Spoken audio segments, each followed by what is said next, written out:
नमस्कार, आप देख रहे हैं संभाग पोस्ट न्यूज और मैं हूं आपके साथ अनीशा।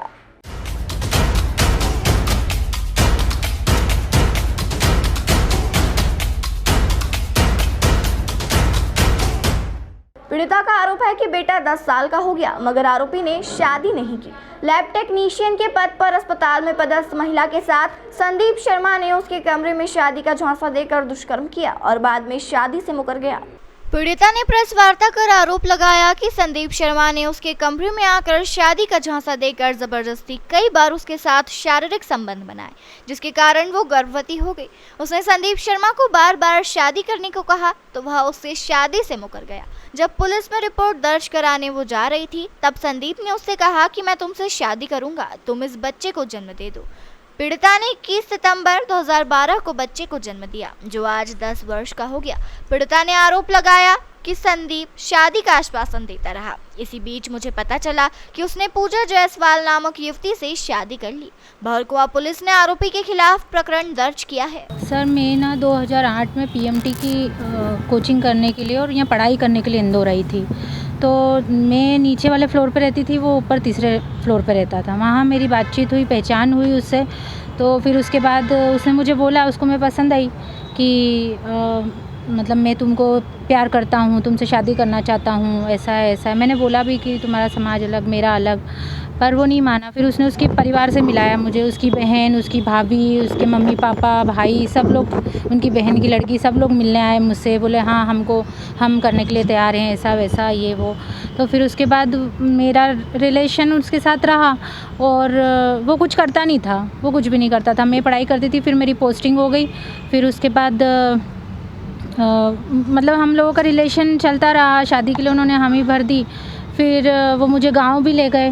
मैंने उसको शादी का बार बार बोली कि भाई दस्तावेज बनाओ, शादी करो, दस्तावेज बनाओ। तो इस बीच वो गांव लेके गया, उसकी बहन के यहाँ लेके गया।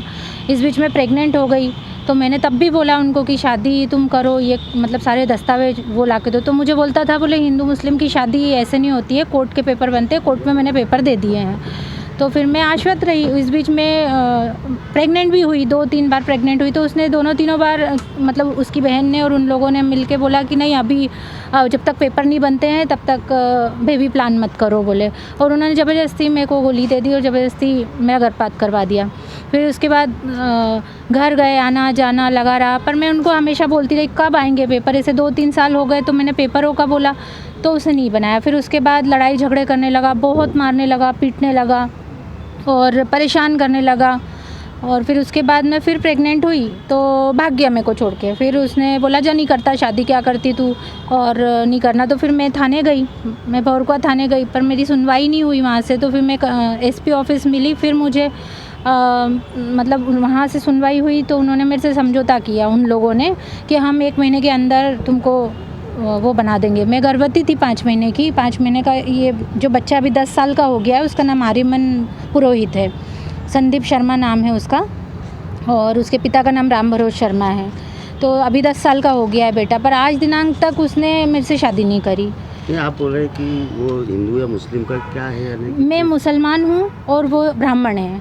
और वो है मतलब वो उधर नरसुलागंज क्षेत्र का है। कितने समय तक आप साथ में रही उनके? मैं तो लगातार अभी पिछले साल तक रही, पर पिछले साल मेरे को ये पता चला कि उसने दूसरी शादी कर ली है। 5 साल पहले ही उसने दूसरी शादी कर ली है। और वो हमारे यहाँ पर वार्डन बन के रहती थी। पूजा, पति मनोज जायसवाल नाम है उसका, और पूजा शर्मा बन के अब रह रही है वो। और पूरा परिवार, उसका पूरा परिवार उसी के साथ मतलब उसको रख रहा है। आपने शिकायत करी इसकी?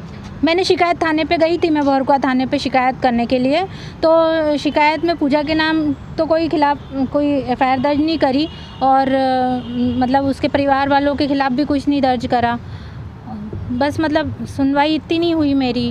तो फिर मैं अब क्या चाहते हैं आप? अभी मैं बस ये चाहती हूँ मुझे न्याय मिले। मैं मुख्यमंत्री सर से न्याय चाहती हूँ क्योंकि वो मुझे धमकाता है मुख्यमंत्री सर के नाम से।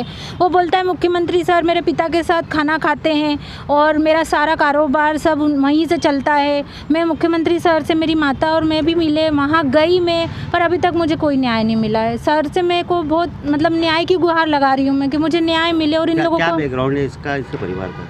ये लोग खेती करते थे पहले, पर अभी कुछ समय से ये लकड़ियों का कोई बिज़नेस करता है, कोई सागौन की लकड़ियों के टेंडर दिलवाता है, उससे आगे की मतलब सारे काम करता है ये। इसमें 376 का मामला भी दर्ज हुआ है। जी 376 का मामला। मैं जब पिछले साल मेरे को वो महिला ने बताया मैंने शादी कर ली और मैं गर्भवती हूँ 3 महीने की, तो मैं थाने गई उसको और इन दोनों को मैंने पकड़ लिया साथ में।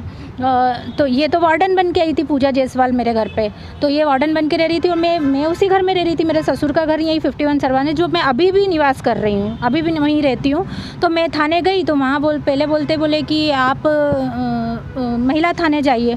तो मैंने बोला महिला थाने सर कैसे, और फिर सारी जितने भी दस्तावेज दिए उन्होंने बोला ये सब फर्जी दस्तावेज हैं, ये सारी नोटरियाँ फर्जी, ऐसी शादी नहीं होती है। और फिर पुलिस ने ही उन लोगों पे धारा लगाई और फिर उसके बाद सिर्फ सिंगल उस पर धारा लगाई, बाकी किसी भी अपराधी पे कोई धारा नहीं लगी। तो मैं फिर कमिश्नर सर के पास भी गई, वहाँ भी मैंने आवेदन दिया, पर मेरे को अभी तक इतना न्याय नहीं मिला सर। मैं चाहती हूँ मेरे को न्याय मिले और वो आदमी अभी भी उनके साथ रह रहा हूँ, मैं घर में हूँ तो भी मेरे ऊपर ये लोग जो उसके पिता हैं वो झूठे प्रकरण दर्ज करवा रहे हैं कि मैंने उनके घर में कब्जा कर लिया, जबकि उस घर में हॉस्टल चल रहा है। वैशाली नाम की लड़की है, वो हॉस्टल चला रही है। अभी आपका पालन पोषण कैसे हो गया? मेरा पालन पोषण सर मेरी मदर कर रही है अभी, क्योंकि मैं नौकरी भी नहीं कर पा रही हूँ, कुछ भी नहीं। और ये भी भाग गया है, पूरा परिवार भी दूसरी शादी करवा दी है। तो मेरा 10 साल का बच्चा और मैं उसी घर में रह रही हूँ एक कमरे में, तो वहाँ से भी निकालना चाहते हैं हम मेरे को। किस प्रकार की धमकी मिल रही है? सर मेरे को जान से मारने की धमकी देते हैं, घर में आके मेरे को मारा कूटा, बहुत मारा है मेरे को सर, रोड मार रहे हैं मेरे को, मेरे बच्चे को, मेरे को, मेरी माता को भी धमकियाँ दे रहे हैं कि अगर तू नहीं मैंने उनके घर में कब्जा कर लिया, जबकि उस घर में हॉस्टल चल रहा है। वैशाली नाम की लड़की है, वो हॉस्टल चला रही है। अभी आपका पालन पोषण कैसे हो गया? मेरा पालन पोषण सर मेरी मदर कर रही है अभी, क्योंकि मैं नौकरी भी नहीं कर पा रही हूँ, कुछ भी नहीं। और ये भी भाग गया है, पूरा परिवार भी दूसरी शादी करवा दी है। तो मेरा 10 साल का बच्चा और मैं उसी घर में रह रही हूँ एक कमरे में, तो वहाँ से भी निकालना चाहते हैं हम मेरे को। किस प्रकार की धमकी मिल रही है? सर मेरे को जान से मारने की धमकी देते हैं, घर में आके मेरे को मारा कूटा, बहुत मारा है मेरे को सर, रोड मार रहे हैं मेरे को, मेरे बच्चे को, मेरे को, मेरी माता को भी धमकियाँ दे रहे हैं कि अगर तू नहीं निकली घर से तो तू मरेगी बोले। तो मैं बस सीएम सर से ये चाहती हूँ कि मेरे को न्याय दिलाएं, मेरे को न्याय मिले, मेरे बच्चे को न्याय मिले। कहाँ लेके जाऊँगी मैं मेरे बच्चे को? 10 साल का बच्चा हो गया है। आज किसी मतलब हिंदू इंसान ने मेरे साथ, आज ब्राह्मण होके उसने मेरे साथ इतना, आज दिनांक तक उसने मेरे शादी नहीं करी सर, आज दिनांक तक शादी नहीं करी और खुला छूट के घूम रहा है और मेरी जान को इतना खतरा है। अगर मेरे को और मेरे बच्चे को, मेरी माता को कुछ हुआ तो फिर इसका जवाबदार यही लोग और इसके परिवार होंगे, संदीप शर्मा के।